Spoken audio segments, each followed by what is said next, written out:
नमस्कार साथियों, भारत माता की जय। कोई विषय नया नहीं है, लेकिन रखना इस वजह से आवश्यक है, जागरूकता रहे राजनीति की उस किताब से जिसमें रोज रोज नए अध्याय जोड़ने का प्रयास किया जाता है। लेकिन वह अध्याय शुरू तो अच्छे से होता है, लेकिन उसके जो पृष्ठ हैं वह संलग्न नहीं हो पाते, वह इतिहास में जुड़ नहीं पाते, वह उसकी इतिहास की राजनीति की किताब के लायक नहीं है। तो कौन से वो पृष्ठ हैं, उन पृष्ठों को क्यों जोड़ा जा रहा है, क्या उनका लाभ है, ऐसे ही पृष्ठों को लेकर, ऐसे ही अध्याय को लेकर आज चर्चा है। साथियों, आपको पता ही है, बंगाल का चुनाव विपक्ष के लोगों को, इंडिया अलायंस के राजनीति के जितने भी दल हैं उनको ऐसे प्रभावित कर गया है, उनको ऐसा एहसास करा गया है कि भारत के अंदर केवल उस व्यक्ति, उस दल की राजनीति होगी जो राष्ट्र के प्रति सोचेगा, इस देश को अपना परिवार मानेगा और जोड़ने का प्रयास करेगा।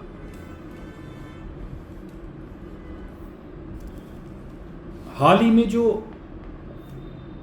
4-5 घटनाक्रम हमने देखे हैं, उन्हीं को आपके बीच में रखूंगा, क्योंकि भारतीय जनता पार्टी 22 राज्यों में स्थापित है, केंद्र में भी है। अब जो बचे हुए राज्य हैं, आगामी चुनाव 2027 में उत्तर प्रदेश में है और पंजाब में है, अन्य राज्य भी शायद इसमें सम्मिलित होंगे। वो सोचते हैं कि जो भी प्रोटेस्ट चल रहे हैं, जो भी नैरेटिव हैं, वह 27 तक चलें और वह नैरेटिव की जो पैर हैं वो लड़खड़ाए ना, वह जिंदा रहें, युवाओं के दिलों में, दिमाग से घुसे और दिलों में असर करें। लेकिन कोई भी बुलबुला कितनी देर तक ठहरता है? जब तक तेज हवा का झोंका, कड़ी धूप की किरण उस पर नहीं पड़ती, या पानी का जो प्रवाह है वो तेज नहीं होता, तो भ्रम बहुत ज़्यादा देर तक नहीं टिकता। तो इसी वजह से जो ये नैरेटिव सेट करने का प्रयास कर रहे हैं वे टिकते नहीं है। इसी वजह से एक नई चीज़, एक नया रूप लेकर ये सामने आते हैं। सबसे पहला राम मंदिर वाला प्रकरण आपको पता ही है। राम मंदिर की स्थापना में इनकी उपस्थिति, 500 वर्षों के संघर्ष में इन लोगों का बलिदान। चलिए, नहीं दे सकते तो दर्शन करने तो जा सकते हैं, वहां पर भी अनुपस्थित हैं। और तरह तरह के तमाम बयानबाजियां सामने आती हैं। मुझे बहुत विस्तृत करने की आवश्यकता नहीं है, सब आपको कंठस्थ है, सब आपके मन मस्तिष्क में है। राम मंदिर पर जब चंदा चोरी का प्रकरण होता है, उसको भुनाने के लिए, उस पर सवाल खड़े करने के लिए पहली पंक्ति में यही दिखाई देते हैं। माननीय अखिलेश जी दिखाई देते हैं। आप पार्टी के लोगों में भी सनातन का भाव, सनातन के नाम पर भक्ति इनके मन में आ जाती है। गड़बड़ियां यदि होंगी तो संविधान की अन्य इकाइयां उस पर काम करती हैं, जांच एजेंसियां हैं, न्यायपालिका है। लेकिन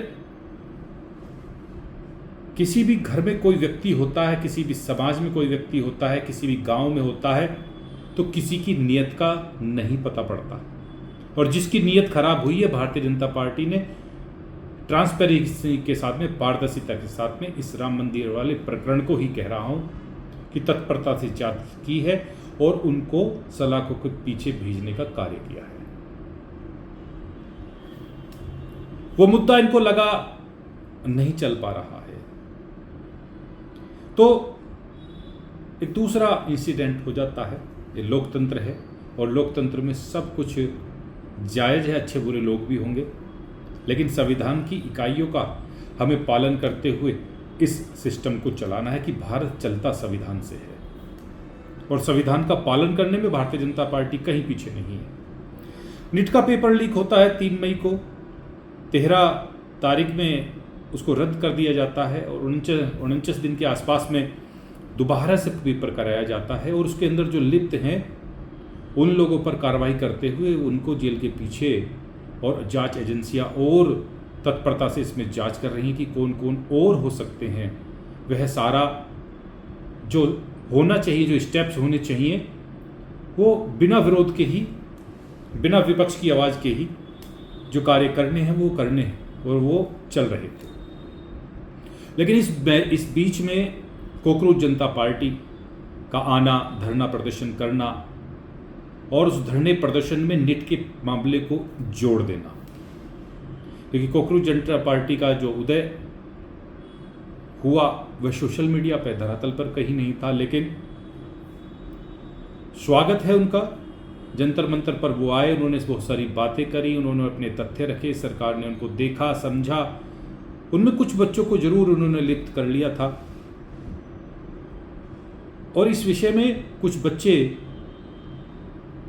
पेपर के मामले को लेकर जिन्होंने आत्महत्या कर ली, गहरी संवेदनाएं सरकार ने भी व्यक्त कर रही है, मैं भी व्यक्त करता हूं कि ऐसे प्रकरण नहीं होने चाहिए जो व्यक्ति अपने निजी लाभ के लिए इस प्रकार के पेपर लीक मामले में अपनी नीयत खराब करके देश के भविष्य, युवाओं के साथ में खिलवाड़ करते हैं, तो उनका भविष्य चौपट होना तय है और भी कड़े कानून इसमें बने। लेकिन इस बीच में इस बात पर वो अड़ गए कि धर्मेंद्र प्रधान जी का इस्तीफा हमें चाहिए। जैसे धर्मेंद्र प्रधान जी के इस्तीफे होने के बाद में सब कुछ 100% तेज गति से चलेगा, सब कुछ नहीं होगा। संविधान की जो दोनों इकाइयां हैं उनको हटा देना चाहिए, न्यायपालिका की आवश्यकता नहीं है, ब्यूरोक्रेसी की भी आवश्यकता नहीं है, लेकिन धर्मेंद्र प्रधान जी को हटाया जाए। सिस्टम में सुधार होना चाहिए और उस सुधार के लिए भारतीय जनता पार्टी प्रतिबद्ध है। जो लोग, कुछ लोगों के सस्पेंशन है, कुछ लोगों के ट्रांसफर हैं और कड़े रुख करते हुए उसमें फास्ट ट्रैक कोर्ट की व्यवस्था है, एसआईटी टीम के गठन है, जो चेहरे भरोसेमंद हैं, जो चेहरे कार्य करेंगे, जिनकी कार्यशैली अति उत्तम है, उनको जोड़ने का प्रयास है। लेकिन धर्मेंद्र प्रधान जी के इस्तीफे के बाद में प्रहलाद जोशी जी ने जैसे ही इसका अतिरिक्त प्रभार संभाला तो वो भी इनको पसंद नहीं आ रहे हैं। वो भी कह रहे हैं कि किसी अन्य व्यक्ति को होना चाहिए था। उन्होंने किसी व्यक्ति का स्वागत कर दिया जिसके ऊपर आरोप थे। जब इनसे पूछा जाता तो कौन होना चाहिए, कह रहे कि वो हमें बताने की क्या आवश्यकता है, आपके सिस्टम में मुझे लगता है कोई है ही नहीं। तो पूरा सिस्टम ही खराब है क्या?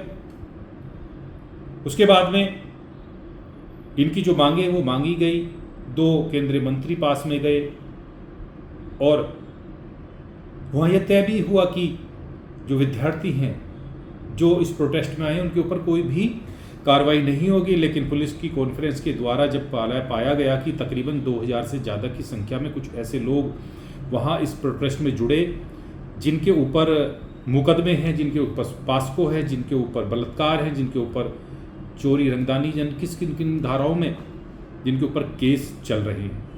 जब ये बात सामने आई तो कहा कि ये तो भारतीय जनता पार्टी के लोग हैं।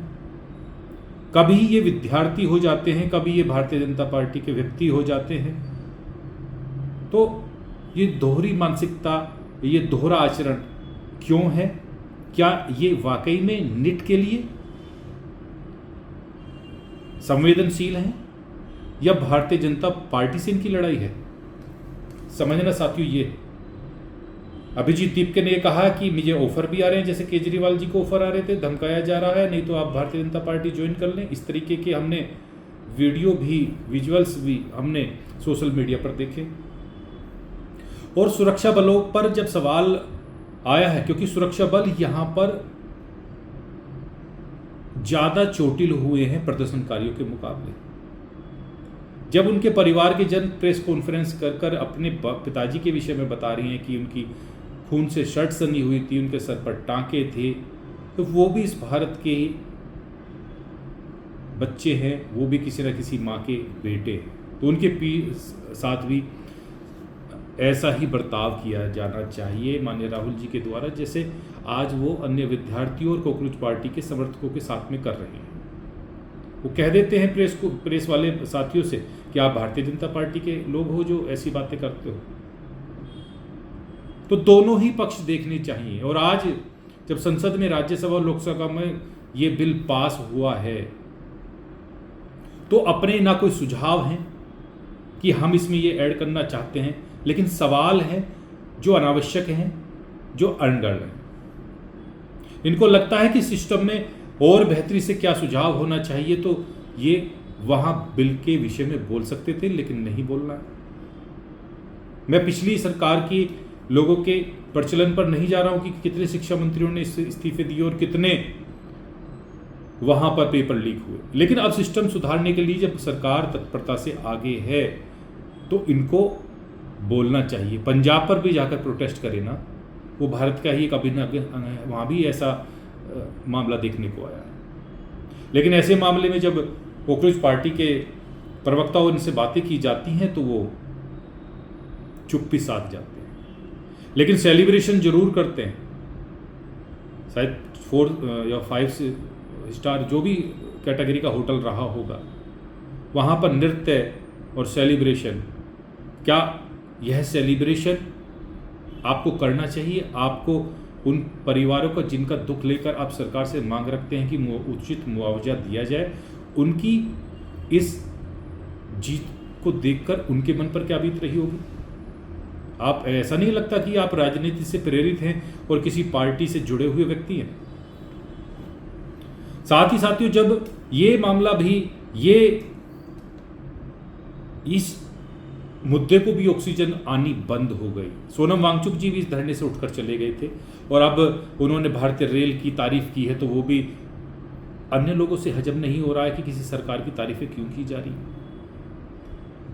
साथ के साथ में राज्य संसद के बाहर में पप्पू यादव जी बैठते हैं और सनातन धर्म का मखौल उड़ाकर वो वेशभूषा धारण करते हैं जो हमारे ऋषि मुनियों की है, और वहां पर सांकेतिक दान देने का प्रकरण चला। माननीय राहुल जी और सारे सांसद जो इंडिया अलायंस के हैं ठाका मार के हंसते हैं। तो ये सनातन का अपमान नहीं क्या? मैंने तो इस विषय में लिखने का भी प्रयास किया था, और शायद ये जरूर है, ये समझने की आवश्यकता है कि अक्सर धर्मनिरपेक्ष की दुहाई जो देते हैं, जो सेक्युलर कहते हैं इस देश को, अक्सर धर्मनिरपेक्ष की दुहाई जो देते हैं, एक धर्म के प्रति नुक्कड़ नाटक में वो ऐसे भाग लेते हैं, और गड़बड़ियां जो सब मजहबों में, इतिहासों में देखी जा सकती हैं, क्यों पप्पू ये नुक्कड़ नाटक क्या दरगाह पर भी की जा सकती हैं? किसी अन्य समुदाय संप्रदाय की वेशभूषा पहनकर जहां पर अनियमितताएं हुई हैं, उनका भी आप मखौल उड़ाने का प्रयास करेंगे? यह मैं भी पूछता हूं, पूरा देश भी पूछ रहा है। और साथ में मैं लास्ट में यही कहूंगा, माननीय मोदी जी ने देर रात आकर कई बार यही प्रयास किया है जो धर्मेंद्र प्रधान जी ने अपने इस्तीफे में साफ लिखा था कि बच्चे अपने इंस्टीट्यूशन लौटें, बच्चों का भविष्य खराब ना हो। मेरे इस्तीफे के देने का जो मेन कारण है। दूसरा, जो असामाजिक तत्व हैं, जो अराजक तत्व हैं, उनमें ऑक्सीजन ना आए, वो ना पनपे। तो एक तरफ भारत का भविष्य और एक तरफ अराजक तत्व का पनपना बंद हो। धर्मेंद्र प्रधान जी ने इस्तीफा दिया, और माननीय मोदी जी भी उन बच्चों को माफ कर रहे हैं जिन्होंने, क्योंकि वो बच्चे 18+ हैं। माननीय मोदी जी का बड़ा दिल है, लेकिन कहीं ना कहीं मैं आहत हूँ, अन्य लोग आहत हैं जिस प्रकार से उनकी अभद्र टिप्पणियां हैं। हालांकि अब बाद में आकर वो बच्चे कह रहे हैं कि हमसे गलती हो गई, हमसे ये हो गया। तो ये बड़ा दिल दिखाकर अपने देश के युवाओं के भविष्य को बचाने का प्रयास, उनको सही दिशा में लाने के लिए माननीय मोदी जी ने कहा भी है कि यदि जीभ दांतों के नीचे आ जाए तो जीभ कट जाती है, लेकिन उसको ऐसा नहीं है कि दांत तोड़ दिए जाए। तो युवाओं को सुरक्षित रखना चाहते हैं इस प्रोपेगेंडो में लिप्त होने से, यानी कि जो पार्टियां युवाओं के कंधे पर बंदूक रखकर अपनी राजनीतिक रोटियां सेकना चाहती हैं, वो बच्चों का बचाव करना चाहते हैं, उनके भविष्य को सुरक्षित रखने के लिए वो प्रयासरत हैं। और जिस प्रकार से भारत आगे बढ़ रहा है, ये विरोधी विपक्षियों के लिए हजम नहीं हो रहा है। ये 2027 में कैसे भी हमारा प्रोपेगेंडा सेट हो जाए, 27 में कहीं कुछ राज्यों में आ जाएं, फिर 29 की कहानी बुन देंगे। लेकिन साथियों, भ्रम और ये बुलबुले, ये सब हमारे युवाओं को अच्छे प्रकार से पता है कि ये नैरेटिव चलने वाले नहीं हैं। माननीय मोदी जी अब 3.0 से हैं, आने वाले समय में भी होंगे, उत्तर प्रदेश में भी अपनी सरकार होगी, पंजाब में भी अपनी सरकार होगी। तो ये डर इनके अंदर है। 2027 में फिर इलेक्शन नहीं देख पाओगे, अखिलेश जी के बयान हैं। तो मैं तो कह रहा हूँ ये कहानी सच होने वाली है कि आप चुनाव लड़ने लायक बचोगे ही नहीं, जिस प्रकार के प्रकरणों को लेकर आप जो नाट्य रूपांतरण मिलकर वहाँ संसद के बाहर कर रहे हैं, ये पूरा देश देख रहा है। और अंत में इतना ही कहना चाहूँगा साथियों, युवा साथियों को इंगित कर रहा हूँ कि चालों पर चाले, ध्यान रखिएगा, जो ये पृष्ठ जुड़ रहे हैं, इतिहास के पन्नों में संलग्न करने का प्रयास कर रहे हैं और लेकिन जोड़ नहीं पा रहे हैं, वो जिल्द लगाकर वो किताब तैयार नहीं हो पा रही है कि जिससे वह पब्लिक में चली जाए और गलत मैसेज दिया जाए और ये सत्ता तंत्र में लौट पाए। मैं कह रहा हूं कि चालों पर चालें इसलिए जारी कर रखी हैं, छलावों ने छल की तैयारी कर रखी हैं और भगवा रंग कैसे कैसे खेल दिखाता है। स्वीकार नहीं जिनको, उनको भी पहनना पड़ जाता है। और सनातन पर मस्खरों के खेल में इतना समझ आता है, सनातन का जो मजाक उड़ा है, सनातन पर मस्खरों के खेल में बस इतना समझ आता है, जब नास मनुष्य पर छाता है पहले विवेक मर जाता है। और ये विवेक ही है जो आपका मर गया है।